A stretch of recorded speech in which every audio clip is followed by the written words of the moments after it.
The Valanthi Dominion had ruled the stars for 12,000 years. Their empire stretched across 900 worlds, and their warships numbered in the millions. They were tall creatures made of living crystal, beautiful and ancient. They had crushed 100 species before them, and they believed themselves to be the masters of the galaxy. Ambassador Kethvaran stood on the bridge of his flagship and looked at the small blue planet on his screen. Earth, the natives called it. A tiny world orbiting an average star in an unremarkable part of space.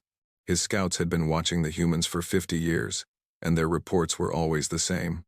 Primitive, weak, divided. They had barely reached their own moon and were still fighting among themselves over patches of dirt. A simple harvest world, his advisor said. They will submit within hours of our arrival. Kethvaran agreed. He had done this many times before. He would deliver the ultimatum. The humans would cry and beg, and then his harvesting ships would take what the Dominion needed. Workers, resources, technology. It was the natural order of things. The strong took from the weak. His fleet dropped out of faster-than-light travel above Earth. 1,000 warships, each one larger than anything humans had ever built. They blocked out the sun over half the planet. Panic spread across the human world as their primitive sensors detected the massive alien presence. Kethvaran smiled. This was always his favorite part. He broadcast his message on every frequency the humans used. His translators had learned their languages, and his words reached every corner of the planet at once. People of Earth, he said, his voice cold and formal. I am Ambassador Kethvaran of the Valanthi Dominion. Your world now belongs to us. You will surrender all weapons. You will present your leaders for judgment. You will submit to harvesting quotas as we determine. If you refuse, we will burn your cities until you comply. You have 1 hour to respond. He ended the transmission and waited. His crew began preparing the harvesting protocols. Someone brought him a drink. It was routine, really. Some species fought back at first, but they always broke. The Valanthi had never lost a conquest. The hour passed slowly. Kethvaran watched the human news broadcasts with mild interest.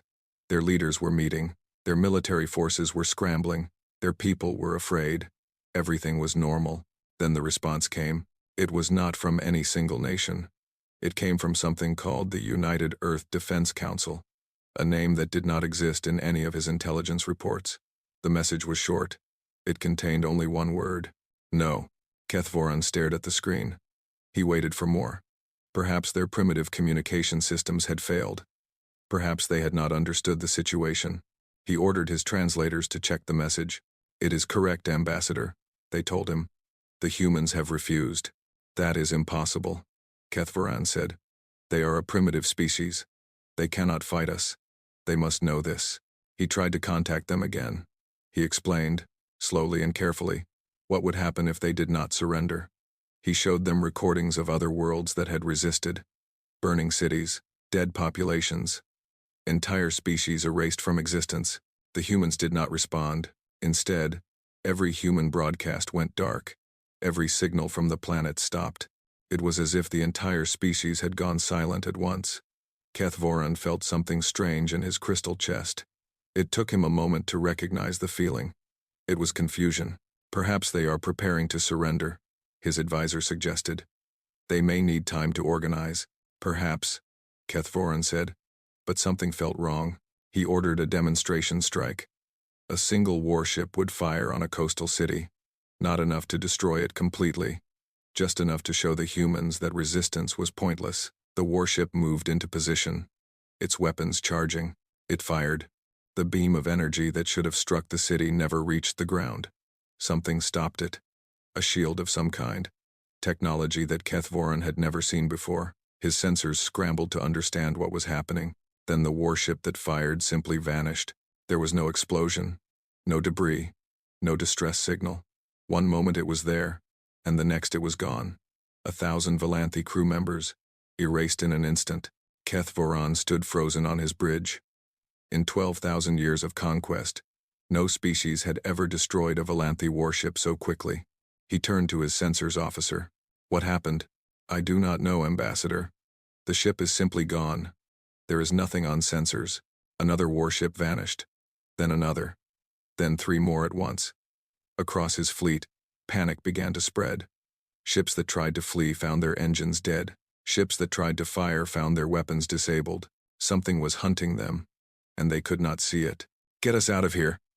Keth Voran screamed. His flagship tried to jump to faster than light speed. Nothing happened.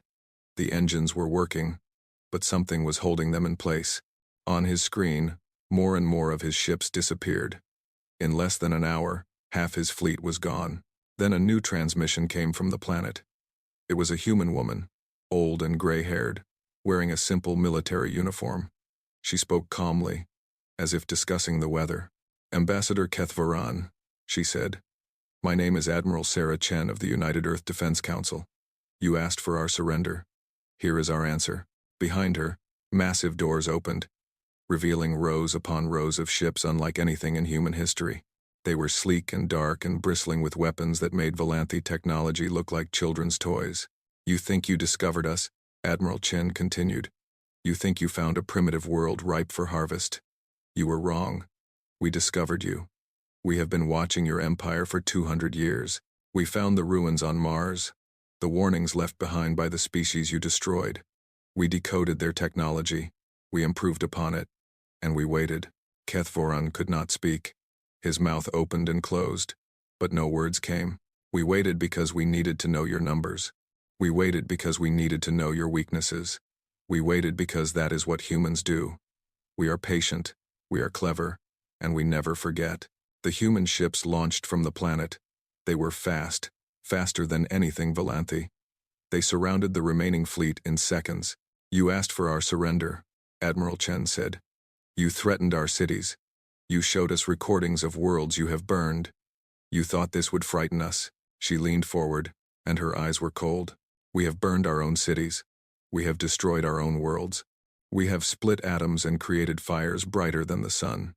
We have fought each other for 10,000 years over land and resources and ideas.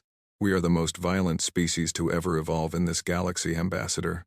And you just made a very serious mistake." Keth Voran finally found his voice. "What mistake?" Admiral Chen smiled, but there was no warmth in it. "You gave us a reason to stop fighting each other." The transmission ended. The human ships opened fire. And across the galaxy, the Volanthi Dominion learned a truth that would change everything. They had not found a primitive species ready for harvest. They had awakened something ancient and terrible. Something that had been waiting in the dark, growing stronger. Preparing for this moment, they had declared war on humanity. And humanity was very, very good at war. The news of the disaster at Earth spread across the Volanthi Dominion like a disease. Whispers passed through crystal corridors on 100 worlds. A fleet of 1,000 ships had been destroyed. Ambassador Keth Voran had barely escaped with his life. The humans had weapons no one had ever seen before. High Commander Sil Theran refused to believe it at first. She was the supreme military leader of the Dominion, a warrior who had crushed rebellions and conquered empires. She had lived for 3,000 years and had never known defeat. The idea that a primitive species from an unremarkable planet could destroy a Volanthi fleet was impossible, but the evidence was clear. The ships were gone, the crews were dead, and the humans were not hiding anymore. "Tell me everything," she ordered her intelligence division. "I want to know what we are dealing with." The intelligence officers had been working without rest since the disaster. They had gathered every piece of information about humans that the Dominion possessed. They had analyzed human broadcasts, studied human history, and examined human biology. What they found disturbed them deeply. The lead intelligence officer, a young Volanthi named Thren Kai, stood before the High Commander with his report. His crystal body flickered with nervous light. "High Commander," he began, "we have made a serious error. The humans are not what we thought they were." "Explain." Thren Kai activated a display showing the human body. It looked weak compared to a Volanthi. Soft flesh, fragile bones, no natural weapons. But appearances were deceiving. "Humans are what they call persistence predators," Thren Kai said. "On their world, they evolved to hunt by chasing prey until it collapsed from exhaustion. They can run for hours without stopping. Their bodies cool themselves with water that leaks from their skin. They do not catch their prey by being faster or stronger. They catch it by never giving up." Sil Theran frowned. "They tire their prey to death?" "Yes, High Commander. And this trait defines everything about them. Humans do not quit. Ever. They will pursue a goal for years, for decades, for generations. They will sacrifice everything to achieve victory. When they set their minds to something, they do not stop until it is done. The display changed to show human history. Wars, battles, conflicts, spanning thousands of years. The images were horrifying.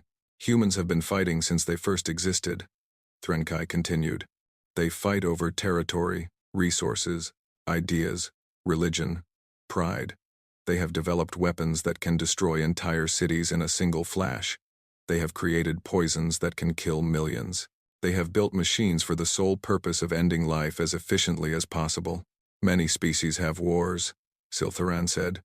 We have conquered species with violent histories before. Not like this, High Commander. The humans do not fight like other species. When we go to war, we seek to win. When humans go to war, they seek to destroy. They have a concept called total war, where every citizen becomes a soldier, every factory becomes a weapons plant, and every resource goes toward the fight. They do not stop until their enemy is completely broken. Threnkai pulled up more data. In their most recent major conflict, which they call World War II, they suffered over 70 million deaths, 70 million of their own kind, dead in just 6 years. And they did not surrender. They fought harder. They invented new weapons. They dropped nuclear fire on 2 cities just to end the war faster. They destroyed their own cities. They destroyed enemy cities. But they have also destroyed their own. In their history, they have burned their own capitals, killed their own leaders, and torn their own nations apart.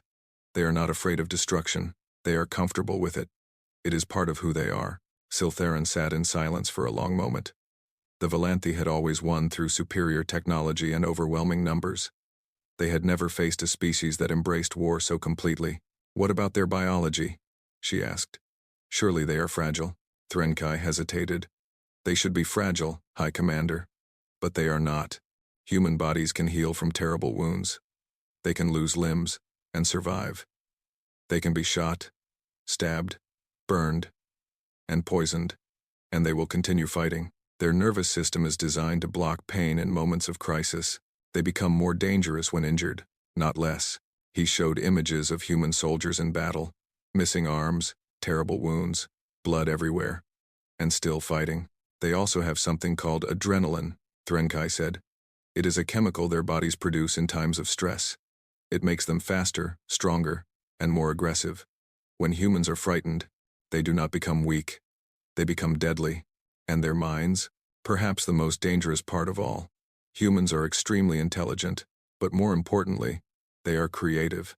They solve problems in ways no other species considers. They think around obstacles. When faced with a challenge, they do not give up. They find another way. Threnkai pulled up records of human inventions. Flight, nuclear power, computers, genetic engineering. Each one developed in response to a problem.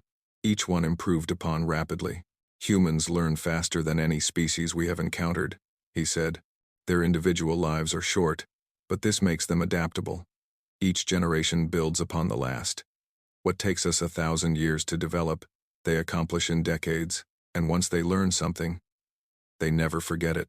Siltharan stood and walked to the window of her command center. Outside, the stars shone cold and distant. Somewhere out there, humanity was preparing for war. You are telling me, she said slowly, that we have declared war on a species of tireless, unkillable, creative, aggressive predators who have been perfecting the art of war for their entire existence. Yes, High Commander. And they have technology we do not understand. Yes, High Commander. It appears they have been hiding their true capabilities. The weapons they used against Ambassador Kethvoran's fleet were unlike anything in our records. We believe they reverse-engineered technology from the species we destroyed before them, and then improved upon it. Improved upon it? Yes, High Commander. That is what humans do. They take things apart. They understand how they work, and then they make them better. We gave them 50 years of observation to study us. They used that time well. Siltharan turned back to face her intelligence officer. For the first time in centuries, she felt something unfamiliar. It was not fear exactly, but it was close. What do you recommend? Threnkai's crystal body flickered with stress. High Commander, my recommendation is to seek peace. Offer them whatever they want. leave their territory, and never return. The humans are not like other species. They will not submit. They will not surrender. They will fight until one side is completely destroyed, and I am not confident that side will be them. Siltharan shook her head. The Dominion does not retreat. We have ruled this galaxy for 12,000 years. We will not be frightened by a young species from one small world. High Commander, please consider. No. We will teach them the price of resistance. Assemble the full military. Every ship, every soldier, every weapon we possess.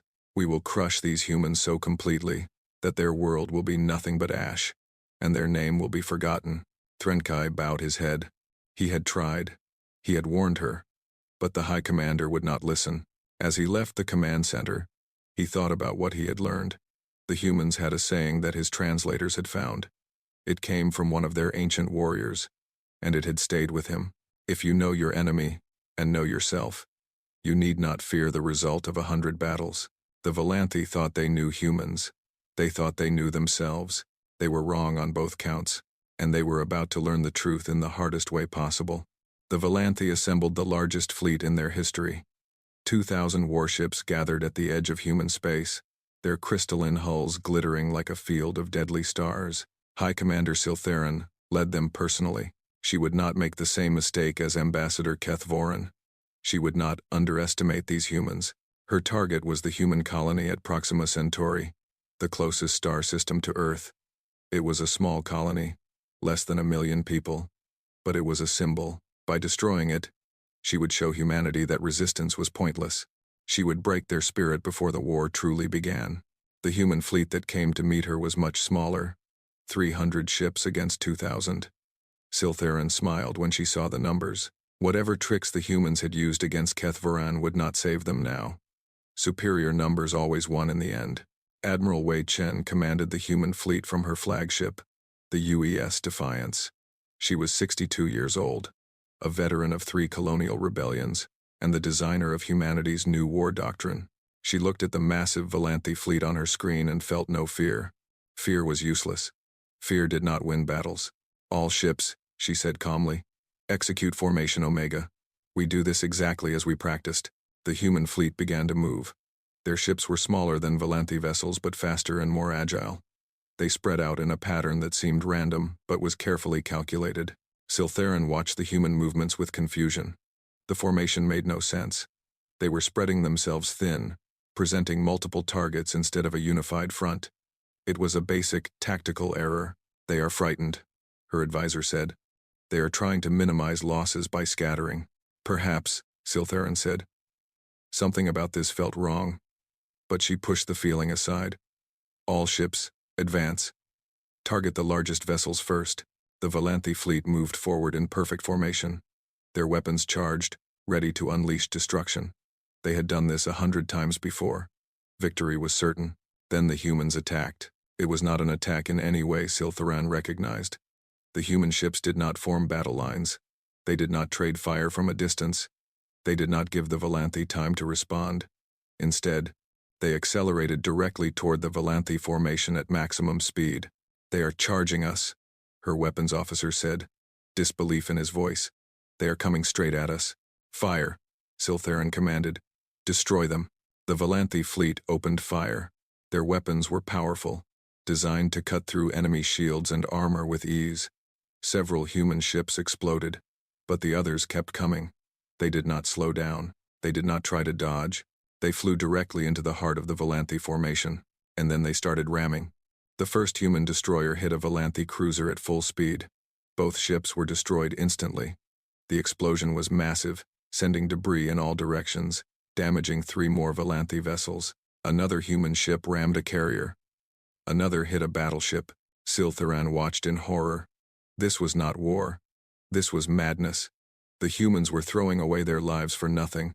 No sane species would sacrifice their own ships so freely, but the humans were not trying to survive. They were trying to kill. Admiral Wei Chen had studied Valanthi tactics for years. She knew their weaknesses. Valanthi ships were large and powerful but slow to turn. Valanthi formations were tight and coordinated but inflexible. Valanthi commanders were experienced but predictable. They fought with honor and expected their enemies to do the same. Humans did not fight with honor. Humans fought to win. All ships, Wei Chen commanded. Continue attack. Target their command vessels. Make them hurt. The battle turned into chaos. Human ships weaved between Volanthi formations, firing at point-blank range, ramming when their weapons failed. The tight Volanthi formation that had seemed like such an advantage now worked against them. They could not fire without risking their own ships. They could not maneuver without crashing into each other. And then the Marines arrived. Human soldiers in powered armor launched themselves from their ships directly into space. They crossed the void between vessels using only their suit thrusters. They landed on Volanthi hulls and began cutting their way inside. Volanthi soldiers rushed to defend their ships. They were taller than humans, stronger, better armed. But the humans did not care. They fought with a fury that the Volanthi had never seen. They used knives when their guns ran dry. They used their fists when their knives broke. They died by the thousands, and still they kept coming. On the Volanthi carrier Eternal Light, a human Marine sergeant named James Rodriguez led his squad through corridors filled with enemy soldiers. He had been shot twice and burned once. Half his squad was dead. He did not stop. "Keep moving," he shouted to his soldiers. "Find the engine room. Kill everything in your way." They fought for 3 hours through the massive ship. James lost more soldiers with every corridor. By the time they reached the engine room, only he and 2 others remained. They planted explosives on the main reactor. "Sergeant," one of his soldiers said, "we don't have enough time to get out."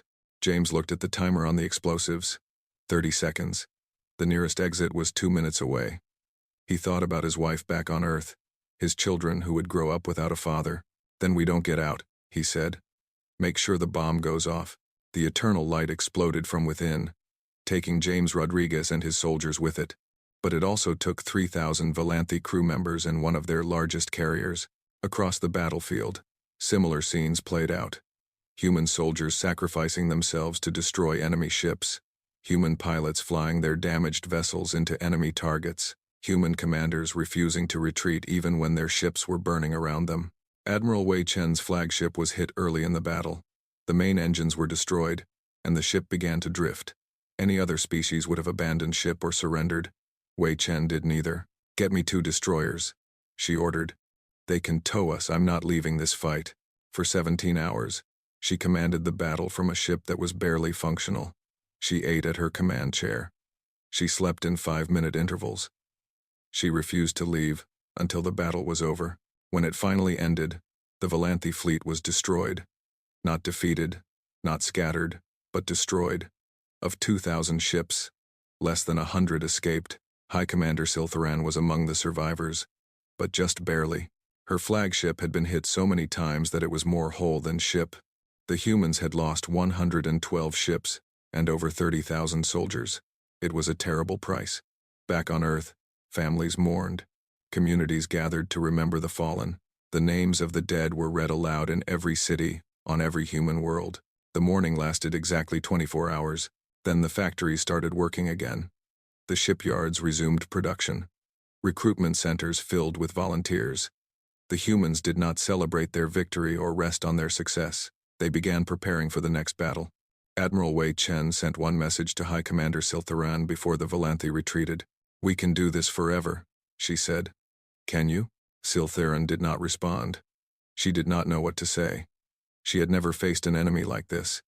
She had never seen a species that could absorb such losses and keep fighting. The Volanthi valued their lives, their ships, their soldiers. Every death was a tragedy to be avoided. The humans treated death as a cost of doing business. They mourned their dead and then sent more soldiers to die. They lost ships and built more. They suffered and bled and died, and nothing stopped them. For the first time in 3,000 years, High Commander Siltharan began to wonder if the Volanthi could actually lose this war.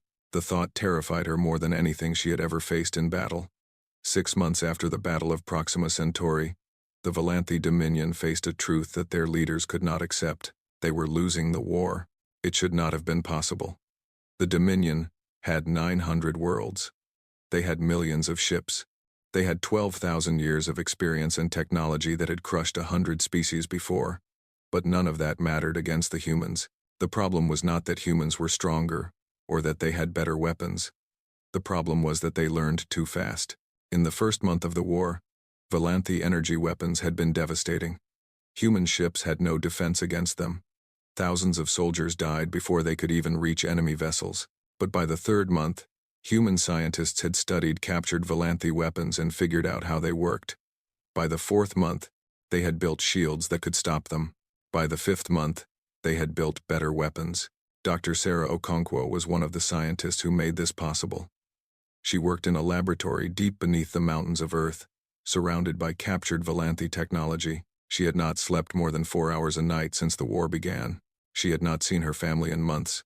None of that mattered. The only thing that mattered was winning. The Valanthi use crystal resonance for their weapons. She explained to the military commanders who visited her lab. It's elegant, beautiful, really, but it's also predictable. Once we understood the frequency patterns, we could design countermeasures. She showed them the new shield technology her team had developed. It was crude compared to Valanthi designs, built in weeks instead of centuries. But it worked. And our new weapons? The commander asked. Sarah smiled. It was not a pleasant smile. Their shields are designed to stop energy weapons. They never considered kinetic impact. Our new railguns fire solid projectiles at a significant fraction of light speed. Their shields are useless against them. This was what the Valanthi could not understand. They had spent thousands of years perfecting their technology. They were proud of it. They believed it was the best that could ever exist. But humans did not care about perfection. Humans cared about results. Human engineers looked at Valanthi technology and asked questions that no Valanthi had considered in millennia. Why was it designed this way? What were its weaknesses? How could it be defeated? And most importantly, how could it be made cheaper, faster, and more deadly? The answers came quickly. Human factories that had once made cars and electronics now made weapons of war.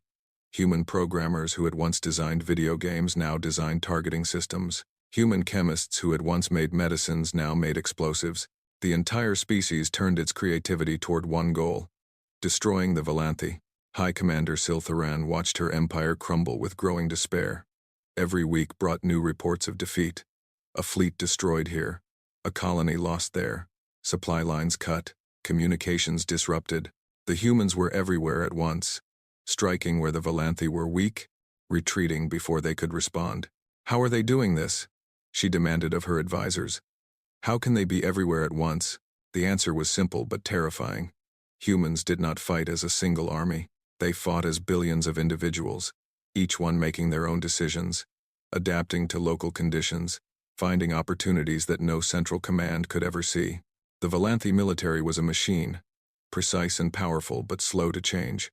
The human military was a swarm, chaotic and unpredictable but impossible to stop. And then there were the humans who fought alone. Behind Valanthi lines, resistance fighters struck without warning. They sabotaged factories. They assassinated officers. They spread fear and confusion through the Dominion's rear areas. They were not soldiers in any traditional sense. They were farmers and teachers and shopkeepers who had decided that they would rather die fighting than live under Valanthi rule. Siltharan tried everything. She tried overwhelming force, sending massive fleets to crush human colonies.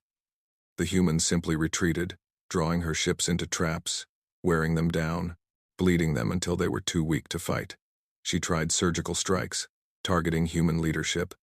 The humans simply replaced their fallen leaders and kept fighting. She tried terror, destroying human cities from orbit. The humans did not surrender. They just got angrier. Finally, in desperation, she sent a message to Earth. She asked for peace. The human response came from the United Earth Council. The terms were clear: complete dissolution of the Valanthi Dominion, war crimes tribunals for all military commanders, human occupation of all Valanthi core worlds, total surrender. Siltharan was furious. These were not peace terms. These were terms of annihilation. She sent a reply demanding negotiation. The human ambassador, a woman named Elena Vasquez, responded with words that haunted Siltharan for the rest of her life. You declared war on us. You threatened our families. You killed our people. You do not get to decide when this war ends. We do. And we have decided that it ends when your dominion no longer exists. There was no anger in the ambassador's voice. No hatred. Just cold, absolute certainty. The humans were not fighting for territory or resources or power. They were fighting to destroy the Volanthi completely, and they would not stop until they succeeded. Siltharan had one last option. Deep in Volanthi space, there existed weapons from an earlier age. The void engines. Ancient technology that could tear holes in the fabric of reality itself. They had been banned for millennia, considered too dangerous to use. But Siltharan was desperate. She activated the first void engine against a human fleet near the border. The results were horrifying. An entire region of space simply ceased to exist, taking 50 human ships with it. For a moment, Siltharan felt hope. Then the humans responded. They had captured fragments of the void engine technology from the battle. Within a week, their scientists had figured out how it worked. Within a month, they had built their own version. Within 6 weeks, they had improved it. The first human void engine was used against a Volanthi shipyard. It worked perfectly. The shipyard and everything around it simply vanished, leaving nothing behind. Siltharan stared at the reports in disbelief. The void engines had taken her people 1,000 years to develop. The humans had copied and improved them in weeks. It was impossible. It was unfair. It was exactly what Threnkai had warned her about all those months ago. Humans did not invent new technology. They took what existed and made it better, faster, deadlier. They were not creators. They were adapters. Whatever weapon you used against them would eventually be turned against you, improved and perfected, and used without mercy. The war continued, but everyone knew how it would end. The Volanthi could not match human production. They could not match human adaptability. They could not match human will. One by one, their worlds fell. One by one, their fleets were destroyed.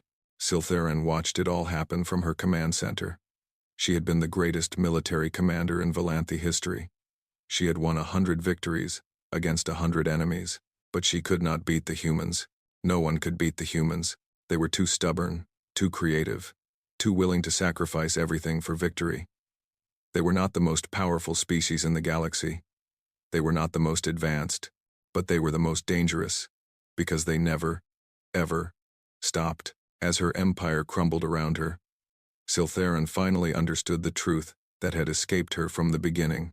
The Volanthi had not started a war against a primitive species. They had awakened a monster, and now that monster was coming for them all. The war ended not with a treaty, but with silence.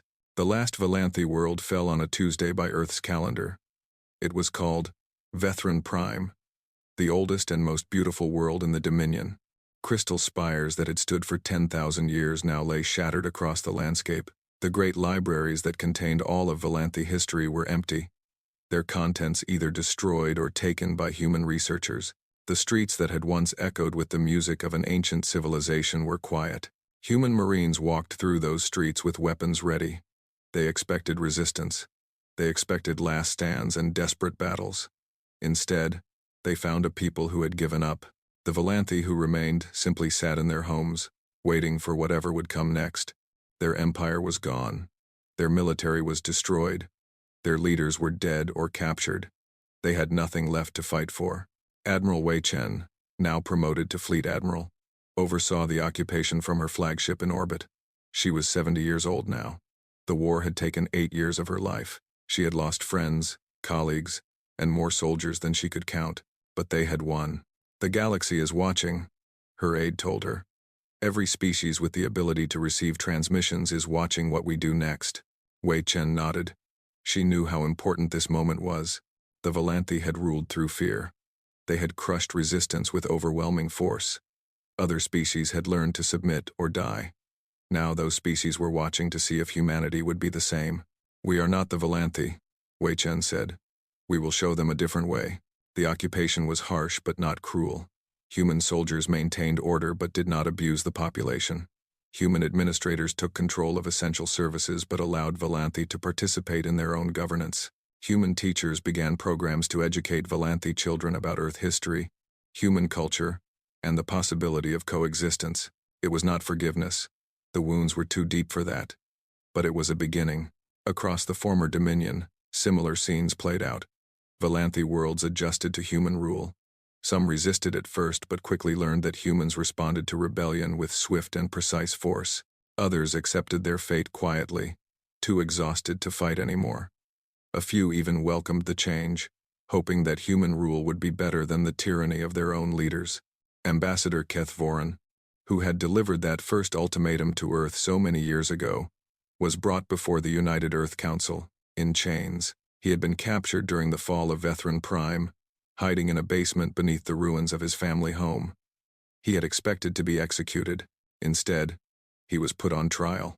The trial lasted 3 months.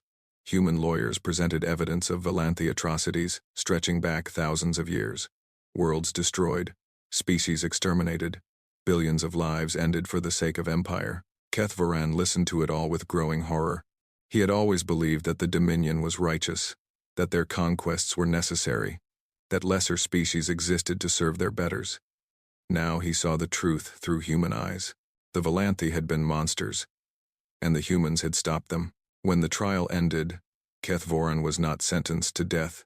Instead, he was given a different punishment. He was to spend the rest of his life as a diplomat, traveling to other species and warning them about what had happened. He was to tell the story of the Valanthi Dominion and its fall. He was to make sure that no one ever made the same mistake again. Before he began his duties, he was granted one meeting with the leader of the United Earth Council. Her name was Elena Vasquez, the same woman who had delivered humanity's response to his peace overture years ago. She was old now, her hair white and her face lined with age, but her eyes were still sharp. "I have one question," Keth Voran said. "Please, I need to understand." Vasquez nodded. "Ask. You could have negotiated. When I first came to your world, you could have surrendered. You could have survived as servants of the Dominion, like so many species before you. Your lives would have been hard, but you would have lived. Why did you fight?"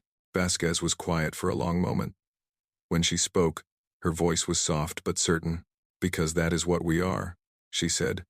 "Humans do not surrender. We do not submit. We do not accept that our fate is in someone else's hands. We fight. We struggle. We refuse to give up, even when giving up would be easier." She stood and walked to the window. Outside, the city of New Geneva spread before them, rebuilt after Valanthi bombing, stronger and more beautiful than before. "You asked me once why we destroyed our own cities," she continued. "Why we fought wars against each other. Why we created weapons that could destroy our own world. The answer is simple. We are never satisfied with what we have. We always want more. We always push further. We cannot accept limits, even limits we create ourselves." She turned to face him. "That drive has caused terrible suffering in our history. We have done horrible things to each other and to our world. But it has also made us who we are. It has driven us to explore, to create, to improve. It has made us survivors." Keth Voran thought about this. "But the cost," he said. "So many of your people died, so many families destroyed. Was it worth it?" "No," Vasquez said immediately. "Every death was a tragedy.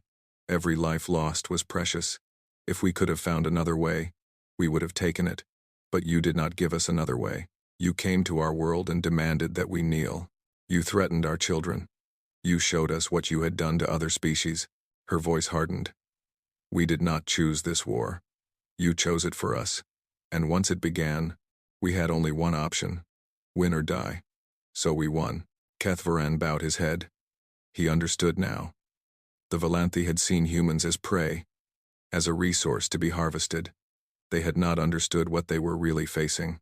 Humans were not prey. They were predators. The most dangerous kind of predator. One that could think and plan and adapt. One that never forgot a threat. One that would hunt you across the galaxy if necessary, for years or decades or centuries, until you were destroyed. "Go," Vasquez said. "Tell the other species what happened here. Tell them that humans do not want war. We want peace. We want trade and cooperation and friendship, but we will never accept domination. We will never surrender. And if anyone threatens our worlds, our families, our future, we will respond with everything we have." She met his eyes. "Make sure they understand, Ambassador. The Valanthi thought they were the galaxy's apex predators. They were wrong. That title belongs to us now, and we plan to keep it."